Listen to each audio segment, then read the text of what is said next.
Present perfect tense passive voice, यही ना। अब इसमें क्या ध्यान देना है, सबसे पहले ध्यान देना है कि प्रेजेंट परफेक्ट टेंस में एक्टिव वॉइस में हैज या हैव के साथ वर्ब का थर्ड फॉर्म लगा रहता है, तब हम इसको बनाएंगे किसमें, पैसिव वॉइस। तो पैसिव वॉइस बनाते समय आपको रूल लिखना है कि सबसे पहले अफर्मेटिव का रूल क्या होगा।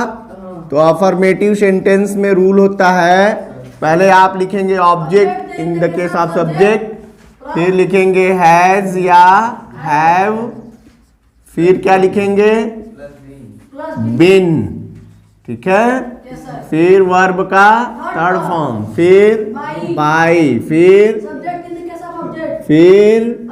अदर्स। गुड। अब देखो जैसे कोई एग्जाम्पल लेते हैं कि ही हैज ब्रोकन द ग्लास, उसने शीशा तोड़ दिया है।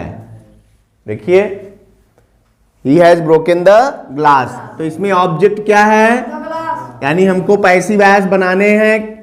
ये एक्टिव वॉइस में है और इसका पैसिव वॉइस बनाना है, तो सबसे पहले हमको क्या चाहिए, ऑब्जेक्ट चाहिए। तो ऑब्जेक्ट क्या है, द ग्लास। द ग्लास को सब्जेक्ट बनाएंगे, यानी सबसे पहले किसको लिखेंगे, द ग्लास, ठीक है।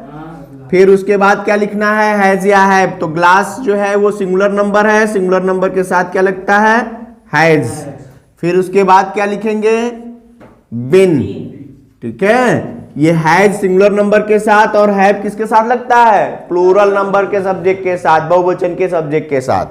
तो द ग्लास सिंगुलर था इसलिए हैज हो गया। फिर उसके बाद बिन लिखना है, वर्ब का थर्ड फॉर्म। वर्ब क्या है, ये देखो ब्रोकन, ये ऑलरेडी थर्ड फॉर्म में है ही, इसलिए इसको लिख देंगे। अब इसमें थर्ड फॉर्म आपको ढूंढना नहीं है, क्योंकि ये खुद ही थर्ड फॉर्म में रहता ही है।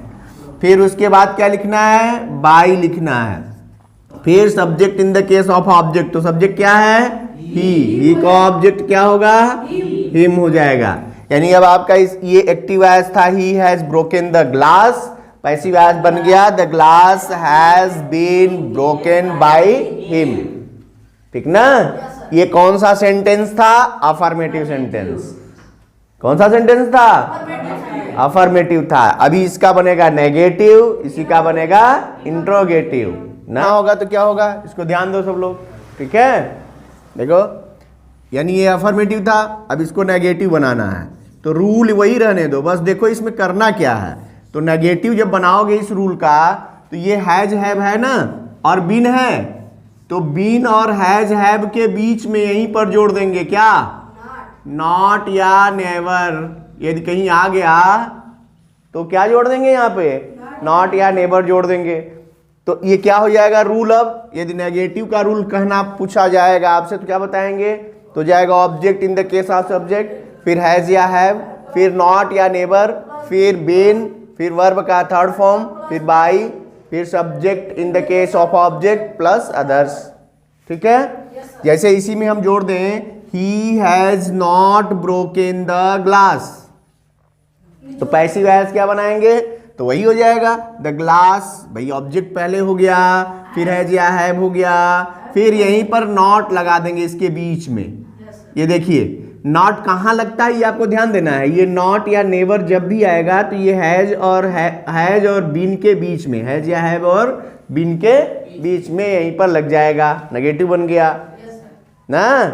अब इसी तरह इंट्रोगेटिव को देख लो यहीं पे, तो इंट्रोगेटिव में क्या होता है, तो इंट्रोगेटिव में जो वाक्य बनते हैं वो तीन तरह के बनते हैं। एक तो होता है जो हेल्पिंग वर्ब से होता है, तो जब हेल्पिंग वर्ब वाले वाक्य होते हैं तो इसका रूल हो जाता है हैज या हैव पहले हो जाएगा, फिर उसके बाद क्या होगा, object in the case of subject होगा, फिर बीन होगा, फिर क्या होगा, वर्ब का थर्ड फॉर्म, फिर क्या होगा, बाय, फिर subject in the case of object, फिर क्या होगा, अदर्स, फिर क्वेश्चन मार्क हो जाएगा, ठीक ना।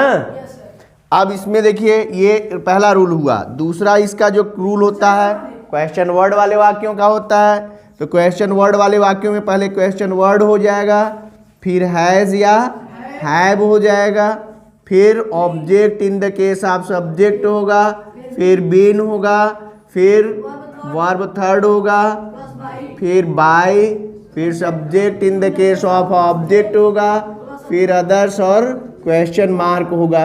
रूल देखिए, अब देखो इसमें ये हैज या हैव पहले हो गया था जब हेल्पिंग वर्ब वाला वाक्य हुआ तो, और जब क्वेश्चन वर्ड आया तो क्वेश्चन वर्ड के बाद हैज या हैव हो गया, और बीन यहाँ देखो ऑब्जेक्ट के बाद हो गया ना।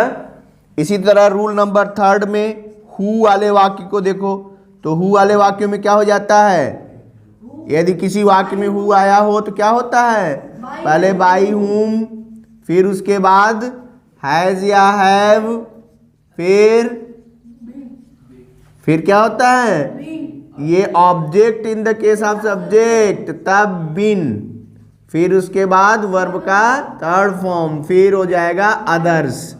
इसमें बाई और सब्जेक्ट पहले हो गया ना, इसलिए ये वाला कॉलम छूट गया। इसमें दिख रहा है कि नहीं? यही ध्यान देना है यहाँ पर कि हु वाले वाक्यों में यहाँ बाई और सब्जेक्ट जो है वो पहले ही हो जाता है, इसलिए यहाँ पर नहीं लिखते।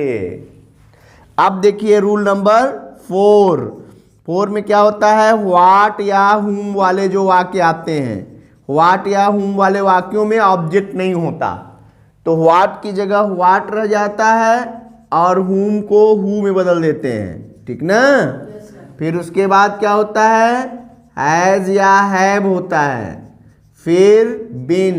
यहां देखो ऑब्जेक्ट वाला कॉलम गायब हो गया, ये जो ऑब्जेक्ट था ये ऑब्जेक्ट नहीं है, कहाँ चला गया वो, ये इसी में हो गया। व्हाट या हु जो बन रहे हैं वो ऑब्जेक्ट है, इसलिए इसमें ऑब्जेक्ट वाला कॉलम खाली, इसमें सब्जेक्ट वाला कॉलम खाली और इसमें ऑब्जेक्ट। ये दोनों रूल को आप ध्यान से देखिए। फिर उसके बाद वर्ब का थर्ड फॉर्म, फिर बाय, फिर subject in the case of object, फिर अदर्स प्लस क्वेश्चन मार्क होता है।